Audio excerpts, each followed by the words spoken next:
Russia is mobilizing its air force and amassing it near the border with Ukraine. So far, Russian Air Force participation in the battle has been limited. Long-range missiles, artillery, and infantry have been used more often for attacks. Today is the meeting of Ramstein, Ukraine's military support group. The 54 partner countries will soon provide us with the necessary tools to defend our country.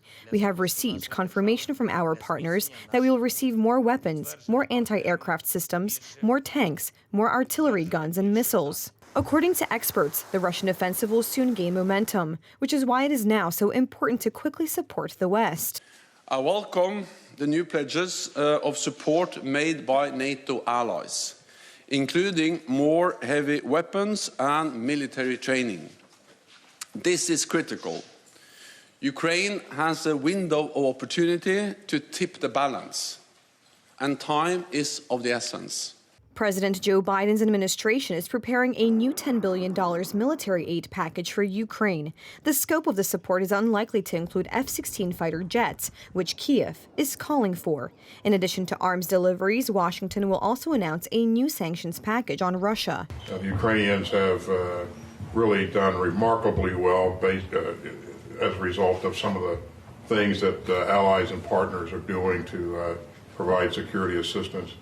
But, you know, in terms of this alliance, in terms of NATO, you've heard me say a number of times, I've never seen this alliance this united, despite the fact that we've been dealing with a number of challenges throughout the year. The European Commission is also preparing another package of sanctions on Russia. The European restrictions will hit Russian trade and the military technology exports for the 10th time.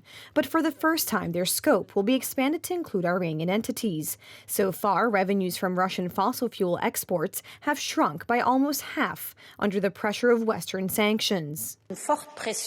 The Russian economy is retreating under the pressure of 9 sanctions. To keep the pressure strong, we are discussing a draft 10th package. When the package is implemented, it will cost Russia 11 billion euros. Among other things, we are proposing export restrictions on many electronic components used in Russian weapons systems, such as drones, missiles, helicopters. National Defense Minister Mariusz Błaszczak announced that the armored coalition countries have managed to complete a battalion of Leopard 2A4 tanks, which will soon be sent to Ukraine. Norway, Canada, and Spain have joined Poland.